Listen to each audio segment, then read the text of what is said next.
ओम शांति।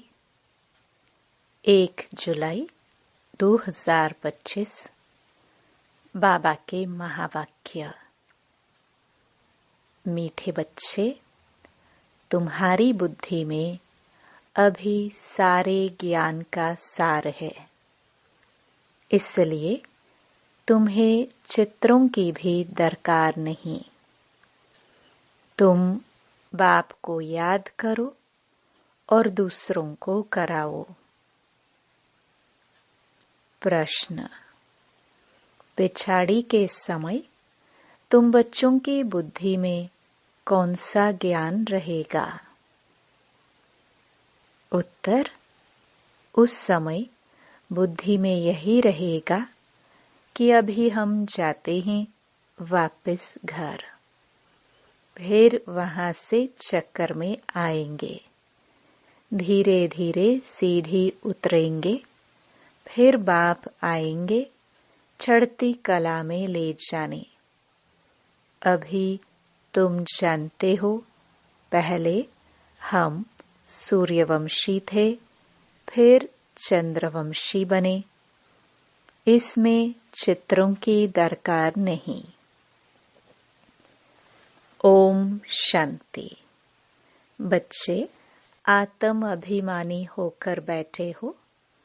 84 का चक्र बुद्धि में है, अर्थात अपने वैरायटी जन्मों का ज्ञान है। विराट रूप का भी चित्र है ना, इसका ज्ञान भी बच्चों में है कि कैसे हम 84 जन्म लेते हैं। मूल वतन से पहले पहले देवी देवता धर्म में आते हैं। यह ज्ञान बुद्धि में है, इसमें चित्र की कोई दरकार नहीं। हमको कोई चित्र आदि याद नहीं करना है। अंत में याद सिर्फ यह रहेगा कि हम आत्माएं मूल वतन की रहने वाली हैं, यहाँ हमारा पार्ट है। यह भूलना नहीं चाहिए। यह मनुष्य सृष्टि के चक्र की ही बातें हैं और बहुत सिंपल हैं। इसमें चित्रों की बिल्कुल दरकार नहीं, क्योंकि यह चित्र आदि सब हैं भक्ति मार्ग की चीजें। ज्ञान मार्ग में तो है पढ़ाई, पढ़ाई में चित्रों की दरकार नहीं। इन चित्रों को सिर्फ करेक्ट किया गया है। जैसे वह कहते हैं, गीता का भगवान श्री कृष्ण है, हम कहते हैं शिव है। यह भी बुद्धि से समझने की बात है। बुद्धि में यह नॉलेज रहती है। हमने 84 का चक्कर लगाया है। अब हमको पवित्र बनना है। पवित्र बन फिर नए सिर चक्कर लगाएंगे। यह है सार जो बुद्धि में रखना है। जैसे बाप की बुद्धि में है वर्ल्ड की हिस्ट्री, ज्योग्राफी व 84 जन्मों का चक्र कैसे फिरता है, वैसे तुम्हारी बुद्धि में है पहले हम सूर्यवंशी फिर चंद्रवंशी बनते हैं। चित्रों की दरकार है नहीं। सिर्फ मनुष्यों को समझाने के लिए यह बनाए हैं। ज्ञान मार्ग में तो सिर्फ बाप कहते हैं मन मना भव। जैसे यह चतुर्भुज का चित्र है, रावण का चित्र है, यह सब समझाने के लिए दिखलाने पड़ते हैं। तुम्हारी बुद्धि में तो यथार्थ ज्ञान है। तुम बिना चित्र के भी समझा सकते हो। तुम्हारी बुद्धि में 84 का चक्र है। चित्रों द्वारा सिर्फ सहज करके समझाया जाता है। इनकी दरकार नहीं है। बुद्धि में है पहले हम सूर्यवंशी घराने के थे, फिर चंद्रवंशी घराने के बने। वहाँ बहुत सुख है, जिसको स्वर्ग कहा जाता है। यह चित्रों पर समझाते हैं। पिछाड़ी में तो बुद्धि में यह ज्ञान रहेगा। अभी हम जाते हैं, वापस चक्कर लगाएंगे। सीढ़ी पर समझाया जाता है तो मनुष्यों को सहज हो जाए। तुम्हारी बुद्धि में यह भी सारा ज्ञान है कि कैसे हम सीढ़ी उतरते हैं। फिर बाप चढ़ती कला में ले जाते हैं। बाप कहते हैं, मैं तुमको इन चित्रों का सार समझाता हूँ। जैसे गोला है तो उस पर समझा सकते हैं। यह 5000 वर्ष का चक्र है। अगर लाखों वर्ष होते तो संख्या कितनी बढ़ जाती। क्रिश्चियन का दिखाते हैं 2000 वर्ष। इसमें कितने मनुष्य होते हैं? 5000 वर्ष में कितने मनुष्य होते हैं? ये सारा हिसाब तुम बतलाते हो। सतयुग में पवित्र होने कारण थोड़े मनुष्य होते हैं। अभी तो कितने ढेर हैं। लाखों वर्ष की आयु होती तो संख्या भी अनगिनत हो जाए। क्रिश्चियन की भेंट में आदमशुमारी का हिसाब तो निकालते हैं ना। हिंदुओं की आदमशुमारी कम दिखाते हैं। क्रिश्चियन बहुत बन गए हैं। जो अच्छे समझदार बच्चे हैं बिगर चित्रों को भी समझा सकते हैं। विचार करो, इस समय कितने ढेर मनुष्य हैं। नई दुनिया में कितने थोड़े मनुष्य होंगे। अभी तो पुरानी दुनिया है जिसमें इतने मनुष्य हैं। फिर नई दुनिया कैसे स्थापन होती है? कौन स्थापन करते हैं? यह बाप ही समझाते हैं। वही ज्ञान का सागर है। तुम बच्चों को सिर्फ यह 84 का चक्र ही बुद्धि में रखना है। अभी हम नरक से स्वर्ग में जाते हैं तो अंदर खुशी होगी ना। सतयुग में दुख की कोई बात होती नहीं। ऐसी कोई अप्राप्त वस्तु नहीं जिसकी प्राप्ति के लिए पुरुषार्थ करे। यहाँ पुरुषार्थ करना पड़ता है।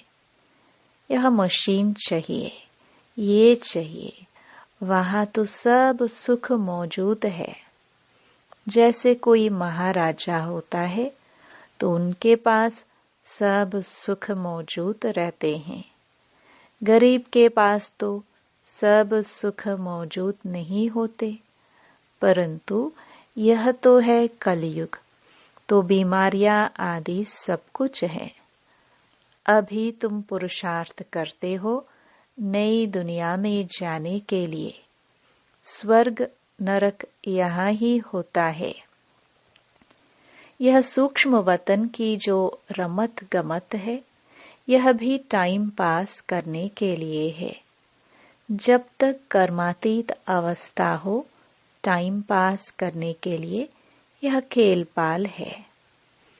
कर्मातीत अवस्था आ जाएगी, बस तुमको यही याद रहेगा कि हम आत्मा ने अब 84 जन्म पूरे किए। अब हम जाते हैं घर। फिर आकर सतो प्रधान दुनिया में सतो प्रधान पाठ बजाएंगे। यह ज्ञान बुद्धि में लिया हुआ है। इसमें चित्रों आदि की दरकार नहीं।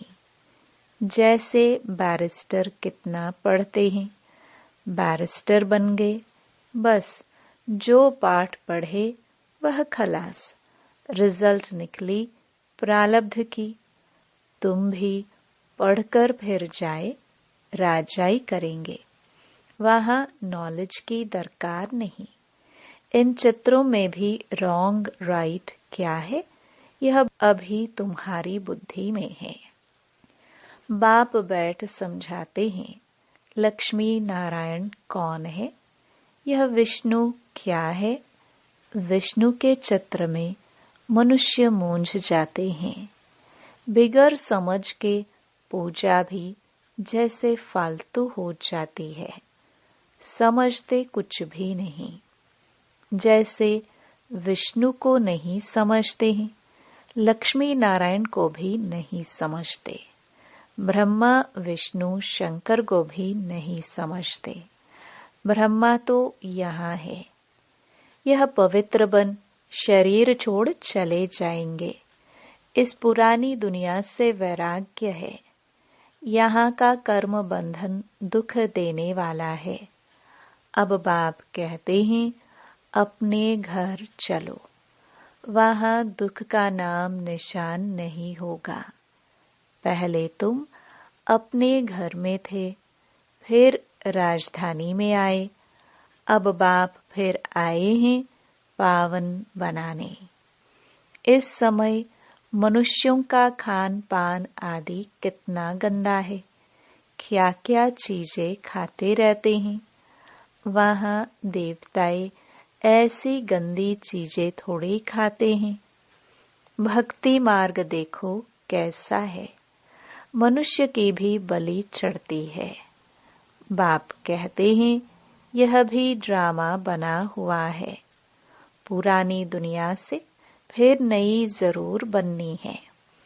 अभी तुम जानते हो हम सतो प्रधान बन रहे हैं। यह तो बुद्धि समझती है ना। इसमें तो चित्र न हो तो और ही अच्छा। नहीं तो मनुष्य बहुत ही प्रश्न पूछते हैं। बाप ने 84 जन्मों का चक्र समझाया है। हम ऐसे सूर्यवंशी, चंद्रवंशी, वैश्यवंशी बनते हैं। इतने जन्म लेते हैं, यह बुद्धि में रखना होता है।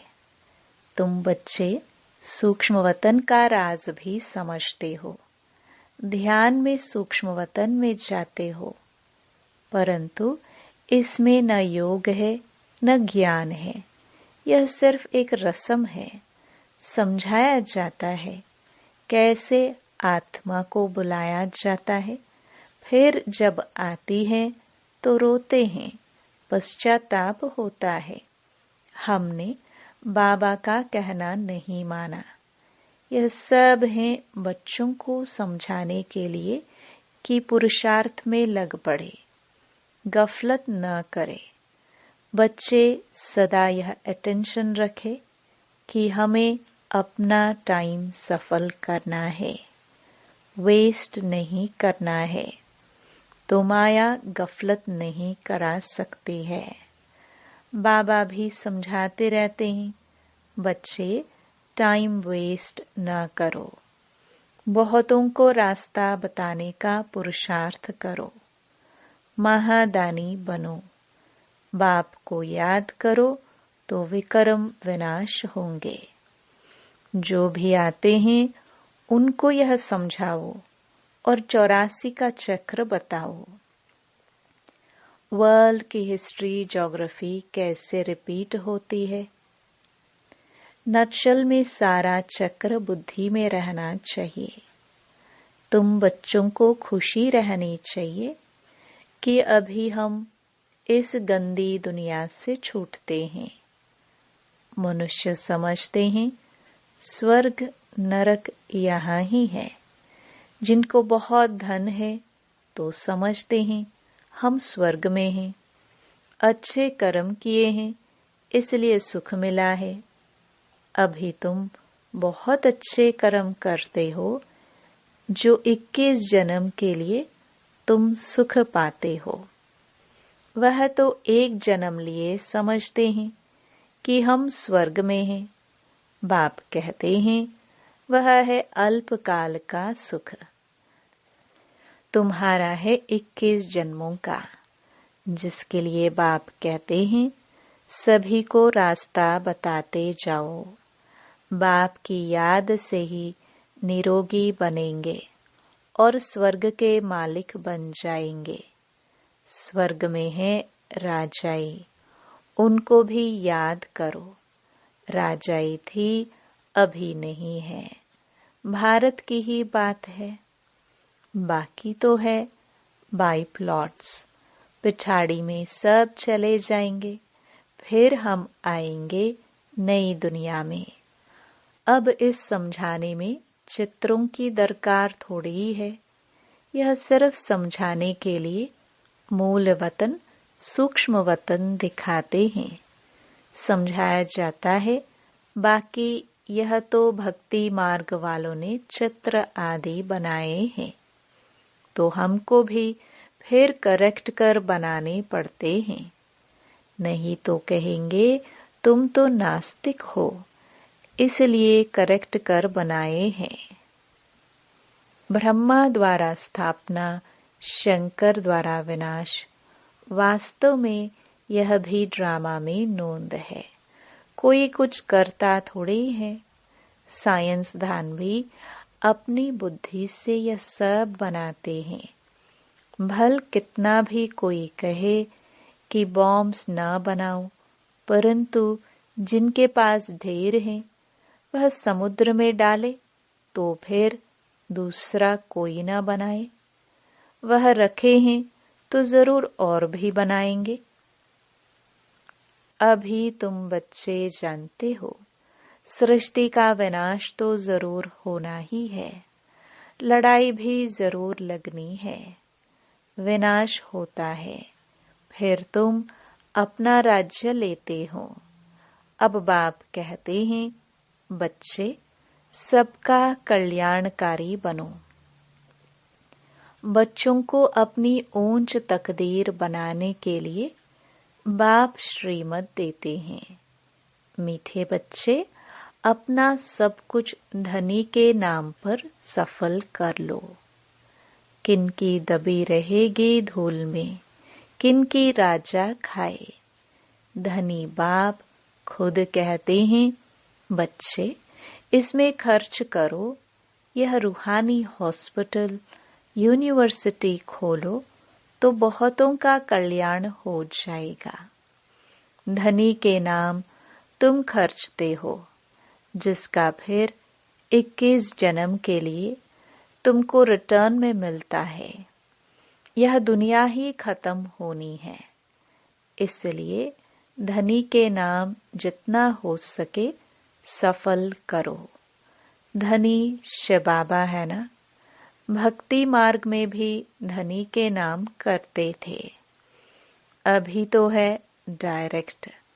धनी के नाम बड़ी बड़ी यूनिवर्सिटी खोलते जाओ तो बहुतों का कल्याण हो जाएगा। 21 जन्म लिए राज्य भाग्य पालेंगे, नहीं तो यह धन दौलत आदि सब खत्म हो जाएंगे। भक्ति मार्ग में खत्म नहीं होते हैं, अभी तो खत्म होना है। तुम खर्चो, फिर तुमको ही रिटर्न मिलेगा। धनी के नाम पर सबका कल्याण करो तो 21 जन्मों का वर्षा मिलेगा। कितना अच्छा समझाते हैं। फिर जिनकी तकदीर में है वह खर्च करते रहते हैं। अपना घर बार भी संभालना है। इनका बाबा का पाठ ही ऐसा था, एकदम जोर से नशा चढ़ गया। बाबा बादशाही देते हैं, फिर गदाई क्या करेंगे। तुम सब बादशाही लेने लिए बैठे हो तो फॉलो करो ना। जानते हो इसने कैसे सब छोड़ दिया, नशा चढ़ गया। ओहो, राजाई मिलती है। अलफ को अल्लाह मिला तो बे भागीदार को भी राजाई दे दी। राजाई थी, कम नहीं था, अच्छा फर्टाइल धंधा था। अब तुमको यह राजाई मिल रही है, तुम बहुतों का कल्याण करो। पहले भट्टी बनी, फिर कोई पककर तैयार हुए, कोई कच्चे रह गए। गवर्नमेंट नोट बनाती है, फिर ठीक नहीं बनते हैं तो गवर्नमेंट को जला देने पड़ते हैं। आगे तो चांदी के रुपये चलते थे, सोना और चांदी बहुत था। अभी तो क्या हो रहा है, कोई की राजा खा जाते, कोई की डाकू खा जाते। डाके भी देखो कितने लगते हैं, फेमन भी होगा। यह है ही रावण राज्य। राम राज्य सत्य को कहा जाता है। बाप कहते हैं, तुमको इतना ऊंच बनाया, फिर कंगाल कैसे बने? अब तुम बच्चों को इतनी नॉलेज मिली है तो खुशी होनी चाहिए। दिन प्रतिदिन खुशी चढ़ती जाएगी। जितना यात्रा पर नजदीक होंगे उतनी खुशी होगी। तुम जानते हो, शांति धाम, सुख धाम सामने खड़ा है। वैकुंठ के झाड़ दिखाई पड़ रहे हैं। बस अब पहुंचे कि पहुंचे। अच्छा, मीठे मीठे सिखिलदे बच्चों प्रति मात पिता बाप दादा का याद प्यार और गुड मॉर्निंग। रूहानी बाप की रूहानी बच्चों को नमस्ते। धारणा के लिए मुख्य सार। पहला, अपना टाइम सफल करने का अटेंशन रखना है। माया गफलत न करा सके, इसके लिए महादानी बन बहुतों को रास्ता बताने में बिजी रहना है। दूसरा, अपनी ऊंची तकदीर बनाने के लिए धनी के नाम पर सब कुछ सफल करना है। रूहानी यूनिवर्सिटी खोलनी है। वरदान, ऊंचे ते ऊंचे बाप को प्रत्यक्ष करने वाले शुभ और श्रेष्ठ कर्मधारी भव। जैसे राइट हैंड से सदा शुभ और श्रेष्ठ कर्म करते हैं, ऐसे आप राइट हैंड बच्चे सदा शुभ व श्रेष्ठ कर्मधारी बनो। आपका हर कर्म ऊंचे ते ऊंचे बाप को प्रत्यक्ष करने वाला हो, क्योंकि कर्म ही संकल्प व बोल को प्रत्यक्ष प्रमाण के रूप में स्पष्ट करने वाला होता है। कर्म को सभी देख सकते हैं, कर्म द्वारा अनुभव कर सकते हैं। इसलिए चाहे रूहानी दृष्टि द्वारा, चाहे अपने खुशी के रूहानियत के चेहरे द्वारा बाप को प्रत्यक्ष करो, ये भी कर्म ही है। स्लोगन। रूहानियत का अर्थ है नैनों में पवित्रता की झलक और मुख पर पवित्रता की मुस्कुराहट हो। अव्यक्त इशारे। संकल्पों की शक्ति जमा कर श्रेष्ठ सेवा के निमित्त बनो। जैसे आजकल सूर्य की शक्ति जमा कर कई कार्य सफल करते हैं, ऐसे आप संकल्प की शक्ति जमा करो तो औरों में भी बल भर सकते हो, अनेक कार्य सफल कर सकते हो। जो हिम्मतहीन हैं, उन्हें वाणी के साथ साथ श्रेष्ठ संकल्प की सूक्ष्म शक्ति से हिम्मतवान बनाना, यही वर्तमान समय की आवश्यकता है। ओम शांति।